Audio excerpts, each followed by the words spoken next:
ചോദ്യം ഇതാണ്, ഒരു ബാങ്ക് വാർഷിക പലിശ നിരക്ക് 4% നിന്ന് 11% വർദ്ധിപ്പിച്ചപ്പോൾ പലിശ ഇനത്തിൽ 5600 രൂപ എക്സ്ട്രാ കിട്ടി. അങ്ങനെയെങ്കിൽ നിക്ഷേപിച്ച തുക എത്ര എന്നാ? അപ്പം ബാങ്കിൻ്റെ സൈഡിൽ നിന്ന് ചിന്തിച്ചാൽ ബാങ്കിൻ്റെ സൈഡ് വരുത്തിയ ചേഞ്ച് 4% പലിശ നിരക്ക് എത്രയായി? 11% മാറ്റി എന്ന് പറഞ്ഞാൽ എത്രൻ്റെ വർധനവാ? ഒരു 7% വർധനവാണ് ബാങ്ക് വരുത്തിയത്. ഓക്കെ ആണോ?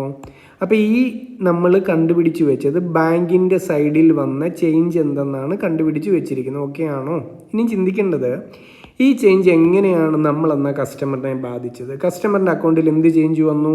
ഒരു 5000 ഈ പലിശ നിരക്കിൽ ഈ വർധനവ് കാരണം ഒരു 5600 രൂപ എക്സ്ട്രാ പലിശ ഇനത്തിൽ കിട്ടിയെന്നാണ് പറയുന്നത്. അപ്പോൾ ഒരു സൈഡിൽ പറയുന്നു 7% വർധനവ്, ഒരു സൈഡിൽ പറയുന്നു 5600 വർധനവ്. ഓക്കെ ആണോ? ബാലൻസ് ചെയ്യരുതോ?